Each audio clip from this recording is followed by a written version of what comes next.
Ketika Korea Utara meluncurkan percobaan roketnya ke arah Jepang kemarin, dunia intelijen pertahanan internasional menjadi ramai. Kita tahu Jepang negara yang paling gencar melakukan sanksi ekonomi terhadap Rusia sebagai pernyataan Jepang anti Rusia dan tidak setuju Ukraina dianeksasi oleh Rusia. Jepang punya sejarah panjang yang memang tidak suka Rusia. Dan kita tahu Korea Utara, pemerintahannya bisa berjalan panjang karena dua negara membuat Korea Utara ini sebagai benteng atas sekutu. Negara itu tadi adalah Rusia dan Tiongkok.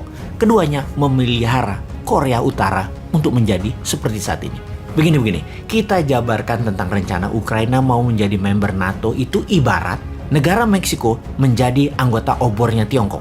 Atau Meksiko gabung dengan Rusia dalam fakta militer. Pasti Meksiko diinvasi oleh Amerika karena Meksiko adalah pagar atau benteng Amerika dari selatan. Ketika Putin mengatakan akan meluncurkan nuklir sebagai deterrent factor atau faktor penggentar, sesaat setelah pernyataan itu meluncurlah roket ke arah Jepang dari sisi timur semenanjung Korea dengan mengatakan uji coba yang dilakukan oleh Korea Utara.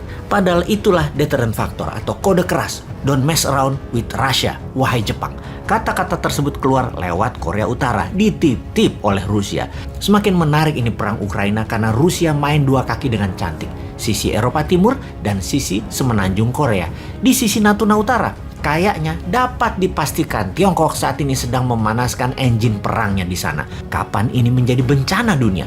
Kita sudah mengatakan jauh-jauh hari sejak tahun 2019, di mana Menteri Keuangan kita kan sama, dia juga. Kita mengatakan ubah strategi ekonomi bernegaranya karena ini bukan masa dunia dalam ekonomi normal.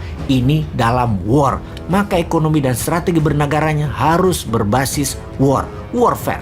Economic at war berbeda dengan economic at normal condition. Awalnya perang dagang, kemudian perang petrol dan perang komoditi, lalu perang biologi, kemudian perang cuaca. Dan kita ingatkan selalu, di awalnya perang dagang, di akhirnya perang militer. Sudah siapkah kita? Indonesia maksudnya sudah siapkah? Video dan pesan itu banyak dan telah menyebar ditonton banyak orang, namun banyak yang skeptis. Siapa bosman? Kok berani-berani menantang pakar ekonomi dan pakar pertahanan negeri Wakanda yang sangat mumpuni? Ya bukan siapa-siapa om, bosman mah wong bodoh ngaku pinter. Hanya ada sedikit informasi, ya kita bagi ke masyarakat biar masyarakat yang menilai apakah benar akan ada perang militer, apakah benar akan minyak mentah ke $100, apakah benar BBM akan naik, listrik akan naik, harga pangan akan naik. Mending harga naik kalau ternyata stoknya nggak ada karena dunia perang. Semua negara nyetok buat rakyatnya. Wakanda adalah negara yang dibuat supaya menjadi negara pengimpor dengan rendahnya produksi. Maka sekarang stoknya tidak ada, bukan hanya mahal, tapi ya sudah. Semua sudah terjadi. Ada dua analisa besar saat ini. Akankah perang dunia ketiga terjadi di mana blok Rusia, mantan Soviet, ditambah Tiongkok dan Korea Utara serta plus kemungkinan Wakanda di satu sisi, kemudian di sisi lawan Eropa Barat, NATO, Amerika plus sekutu Amerika. Analisa pertama, kalau Ukraina didiamkan, dibiarkan untuk Rusia oleh NATO dan oleh Amerika, dikasih ke Rusia Ukraina tersebut, dilanjutkan dengan perang diplomasi, maka selesai. Tidak ada perang dunia ketiga, selesai. Analisa kedua, Amerika, sekutu, NATO, dan Eropa Barat menyiapkan tentara di battleground atau perang darat dalam jumlah besar. Seperti di Normandy di tahun 1942 atau seperti di Saudi di tahun 1090-an akhir. Kemudian mencoba membebaskan Ukraina. Maka perang dunia ketiga bisa terjadi.